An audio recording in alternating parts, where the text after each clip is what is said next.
Okay, guys, we got some big news, and this comes directly from the government. And we got some big news actually from the FBI and what they might know, but they haven't quite told us all the details yet.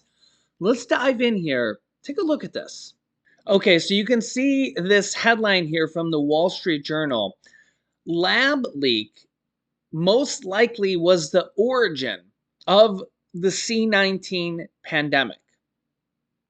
Was that the virus came from a lab leak, that it didn't come from the transmission from an animal to humans.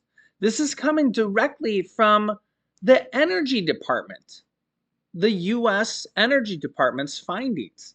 US agency revised assessment is based on new intelligence, and the FBI is involved in this.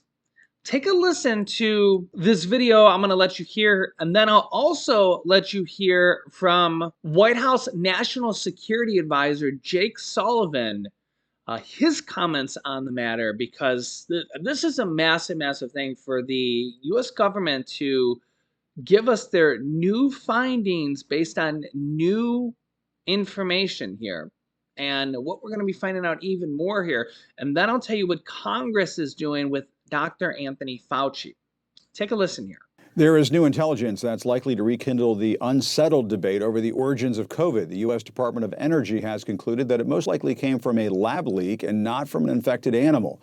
But two CNN sources point out the department only backs this new assessment with, quote, low confidence. The Wall Street Journal was first to report on this, and reporter Michael Gordon was part of the newspaper's team that broke the story. Michael, thanks so much for being with us. What is this new assessment based on? Does it add more clarity or just muddy the waters even more, do you think? Well, Jim, there's been a division in the U.S. intelligence community all along. And previously, as we reported, the FBI had asserted that a lab leak was likely with moderate confidence. And several other agencies were on the other side, saying with low confidence, it might have emerged naturally, meaning it leapt from an animal to a human being. What's new here is the Department of Energy has gone from an agnostic position, saying they don't know where it came from, to leaning toward the lab theory, as we reported, with low confidence. So now you have two agencies leaning toward the lab theory, one with low confidence, one with moderate confidence, and four on the natural side with low confidence. There's still a division, but it's significant that the Energy Department, which has national laboratories under its jurisdiction, is staking out this stance. Michael, I guess one of the problems here is that China has not exactly been very cooperative in helping the U.S. or the rest of the world, for that matter, get to the bottom of this.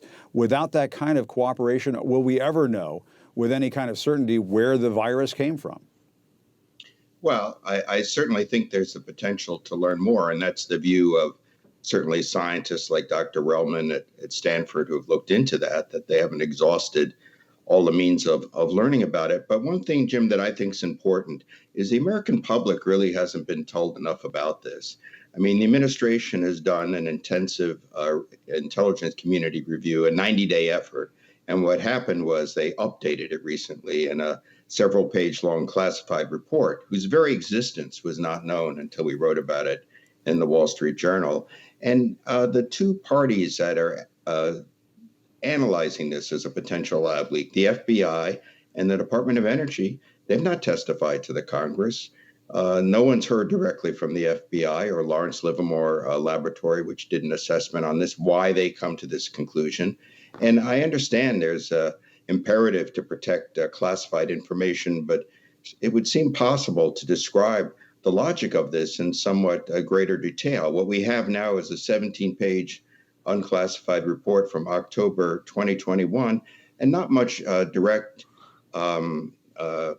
exchange with the different parts of the intelligence community, which are taking these different views. I mean, on all sides. I mean, it would think that the American public could learn a lot from hearing directly from these organizations. So the US Energy Department now says that a lab leak out of China is the most likely cause for the C-19 virus, which, if you look here, has caused over, 103 million cases of people that have caught the virus.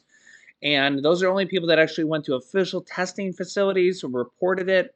We know that there's probably a lot more because people that took the at-home tests and didn't report them, because that's, who's kidding who? That's probably a lot of people.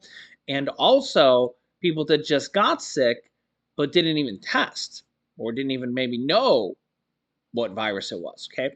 But also here, the more important thing here is 1.13 million people that have been attributed to the deaths of this pandemic. That's just in the United States, guys. That's just in the United States. When we look worldwide here, worldwide, there is now almost 7 million people.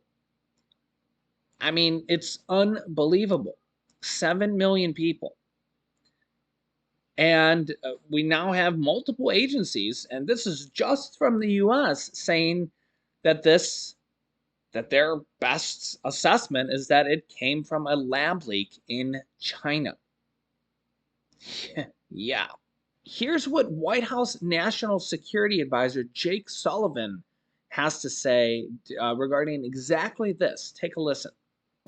And President Biden went to Kyiv to indicate that our support will be unwavering. Before I let you go, I want to ask about a new Wall Street Journal report out this morning that a classified intelligence report from the Department of Energy concludes that the coronavirus pandemic most likely did not emerge naturally, but it did come from a laboratory leak. Did the coronavirus pandemic start in a lab? Is that what you believe now? Well, Dana, there is a variety of views in the intelligence community. Some elements of the intelligence community have reached conclusions on one side, some on the other. A number of them have said they just don't have enough information to be sure. Here's what I can tell you. President Biden has directed repeatedly every element of our intelligence community to put effort and resources behind getting to the bottom of this question. And one of the things in that Wall Street Journal report, which I can't confirm or deny, but I will say, the reference to the Department of Energy, President Biden specifically requested that the national labs, which are part of the Department of Energy, be brought into this assessment because he wants to put every tool at use to be able to figure out what happened here.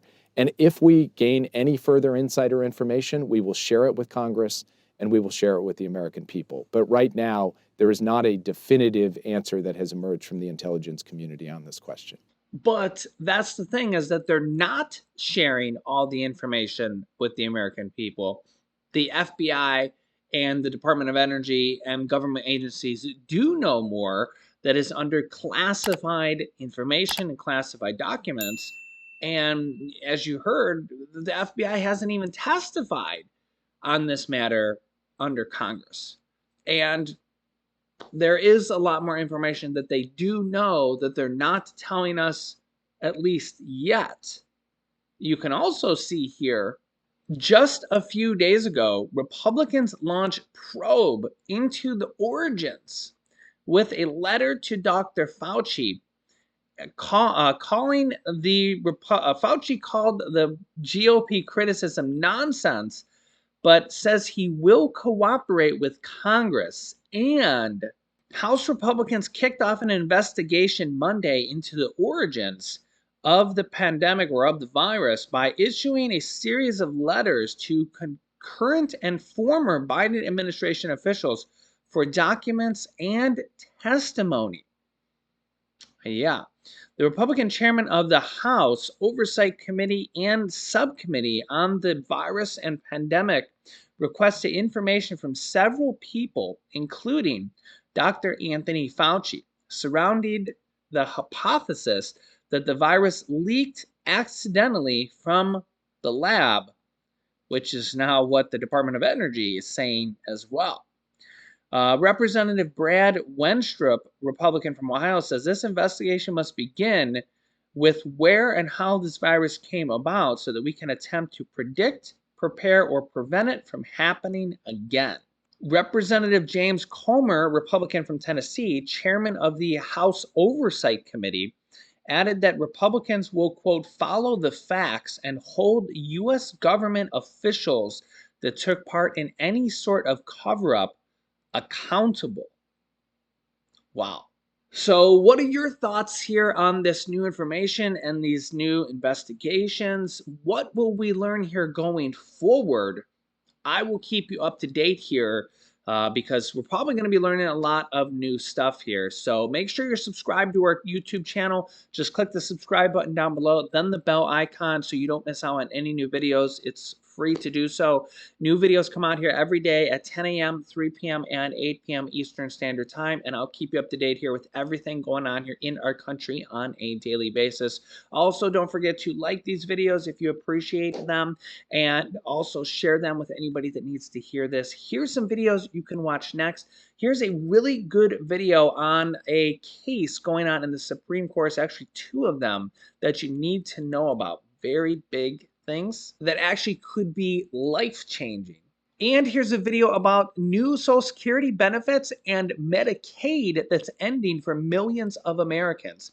Click on one of those videos next. Thanks for watching. I'll see you in the next video.